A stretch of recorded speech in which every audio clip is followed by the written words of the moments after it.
Put your hands on them and let's play. Put your hands on them and let's play. Let's see if they can play physical.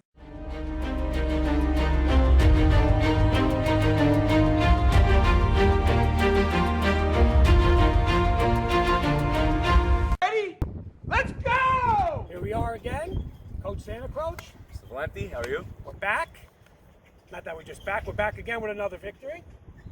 As Garfield, last Saturday, ended the back-to-back state champion Rutherford Bulldogs' 26-game division NJIC winning streak with a dominating 42-20 victory.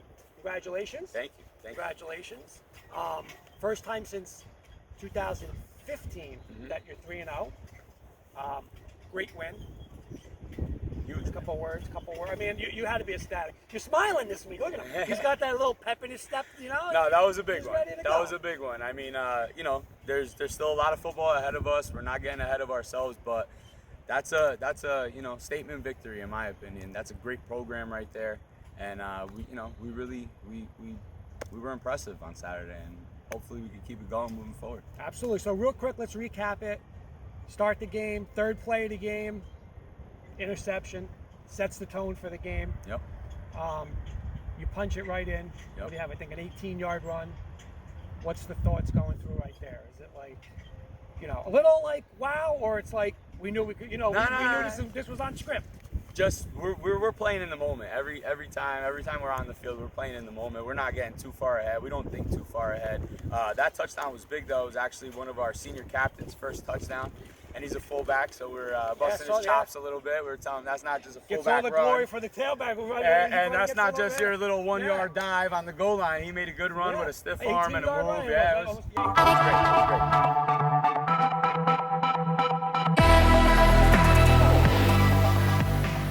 great. Then you guys score again, so now you go up 14-0. Get those extra points, like we saying. Since we're messing with it, Riggsy and I, you haven't missed, I don't think. I tell you? You did. So 14-0, I think that's how the first quarter ends. Yep. Then I think you guys get a big sack on 4th down. You make a play. You come right out. What is it, a 52-yard touchdown pass? 52-yard touchdown.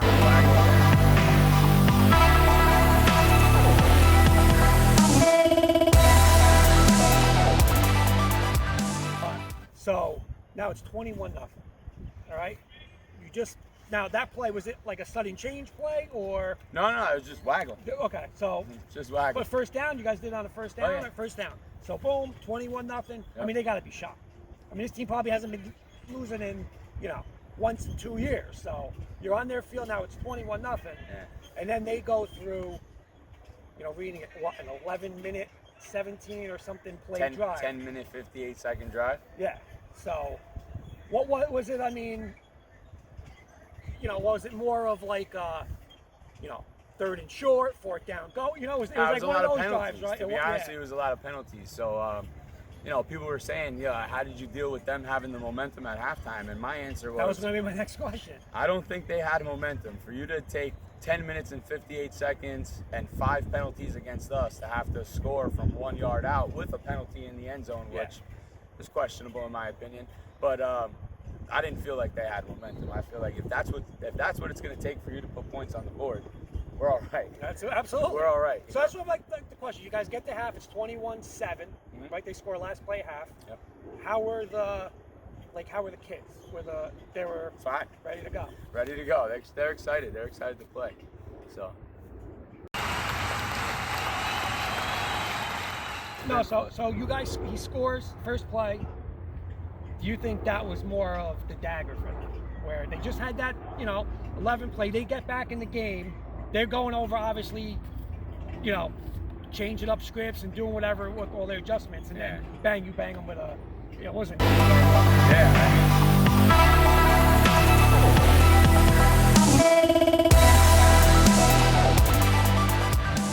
So, you score what, 2 more? I think you guys scored 2 more, they scored 2 more, you guys have been 42-20. I mean, what was the atmosphere in that locker room? Oh man, the bus ride home was great. The bus ride there was great. They were loose. I felt real confident before the game. It was a great weekend. We enjoyed it. The kids enjoyed it. But when we got back here on Monday, it was right to Powell Park. It was right to Powell Park. Yeah. So we've been talking about it all season. 1 week at a time. We're 1-0. We're not 3-0. now we just got to go beat Powell Park. That's it. Unbelievable. Those kids, not only do they have size and speed and strength, but they have a motor. And we rotate about 5 or 6 guys in, and they all, when it's their turn, they all go hard. And we're a problem for people up front. I mean, I think it's clear after 3 games. That's definitely a strength of our team. And those guys drive us, not only on the defensive side, but on the offensive side as well. And they deserve a lot more credit than they typically get.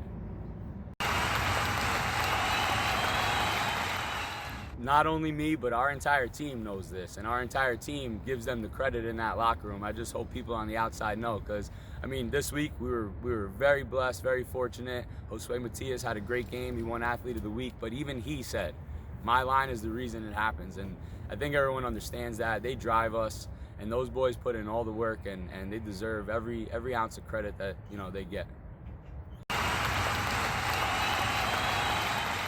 Unbelievable. I mean, we talked about assignment football and all that stuff, but let's be real. Sometimes high school kids, they miss an assignment. But even when we missed an assignment, we play aggressive, we make plays, we let these guys know when we tackle them clean, but we're gonna bring some pads with us. We're gonna bring some muscle with us. And I think after a while, we wore them down a little bit. So it was great. And defensively, we were on the field for a large majority of the game, and those guys, they grinded out. It was a hot day, and they didn't complain. They kept fighting, and they did a nice job. Big plays at big times, and the name of the game is efficiency. I mean, this kid is efficient. I think he has 4 incompletions on the season. I don't think he's turned it over once. I think he's only taken 1 sack. So we have weapons in the pass game, and when we get the opportunity, we'll take that chance, and we usually convert, which is great. One of my goals is to get us into that state playoff, hopefully win one, and let's see what we could do against the Spartas and the Jeffersons, and maybe even, dare I say, the Ramapos. I would love a chance, an opportunity to get against those teams. But our goal from the beginning was go out every week, make sure we execute, make sure we win, and try to win the league, try to win NJIC. That'd be awesome.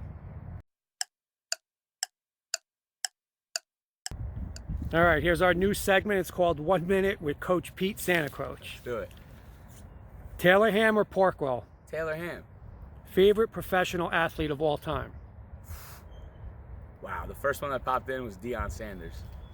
McDonald's, Burger King, or Wendy's? Ooh, McDonald's.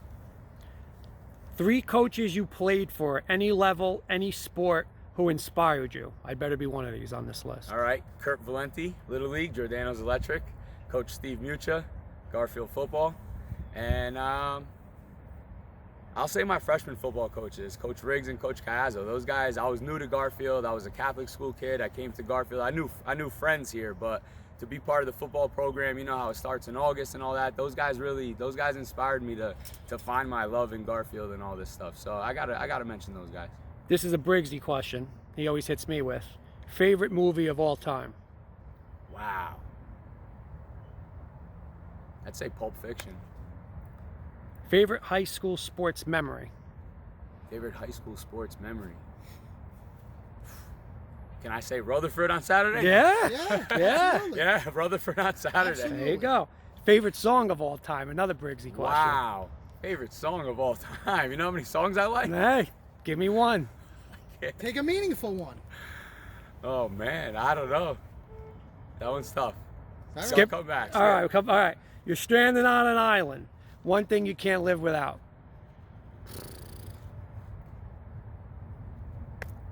I don't know. Cell phone. Playbook? Nah, not cell phone. I can live without my cell phone. I don't know, man. All right, here's the most important one. You can have 1 slice of pizza, regular or Sicilian, anywhere in Garfield. What kind and where are you picking it? Wow. Okay, so I'm going Pizza Mania, grandma slice, a corner. Has to be a corner. That's a good slice. There you go. And I know you're big with the hashtags, but give me your hashtag for this season so far. If you had one hashtag to say, what is it? Hashtag not satisfied. There you go. 1 minute with Coach Santacroce.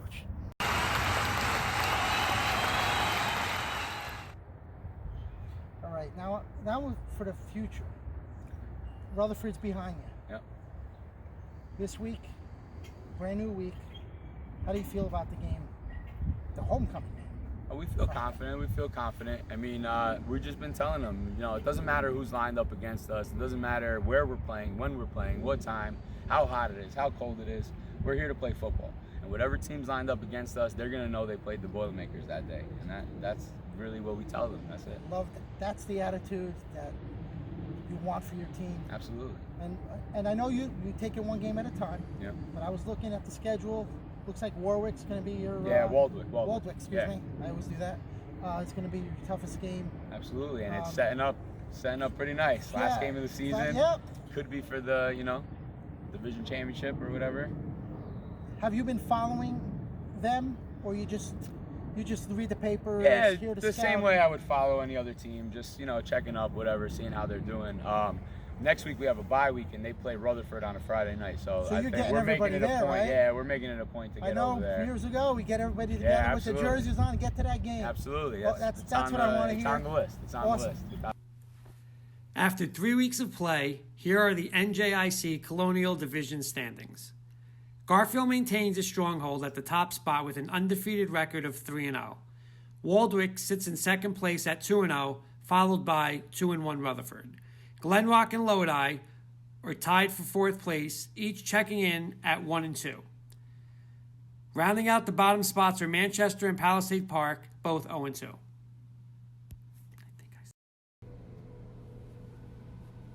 United Power Rankings debut this week, courtesy of Gridiron, New Jersey high school football. After 3 weeks of play, defending champion Ramapo is currently the number 1 seed. Garfield holds the 6th spot in the North Group 3 rankings. Homecoming's awesome. I hope that a lot of alumni come out, because that's the best part, seeing guys in their old varsity jackets talking about when they played on this field. We got the music going, the band's here, we usually have a little barbecue going. It's just a nice night, and it's a reason for everybody to come out in the community, celebrate the guys that have been putting in all this work, celebrate Garfield, and just come together, laugh it up, have a good time. So hopefully homecoming game is packed. It's been great. Every week we've played a game. Homecoming, let's kick it up a notch. Let's get everybody out here. All right, Coach Santacroce, again, Rutherford's behind you. Powell Park homecoming game on Friday night. Good luck. Like you said before, the PowerPoint started coming out. You guys are ranked. You said you're ranked in the North Jersey 15th. 15th in North Jersey. 6th in PowerPoints. 6th in PowerPoints. That's long. That's way down the road. Long but time it's away. still nice to be in the mix. Be in the mix. Be in the mix. The kids are excited. There's real football ahead of us, which is great. And it starts Friday night. I hope everybody comes out. Your support has been awesome throughout the season. It's still early. It's going to be a beautiful night on Friday night. Hopefully everyone comes out, fills the bleachers, cheers on the boys. It's all about them. Let's come out and let's support them.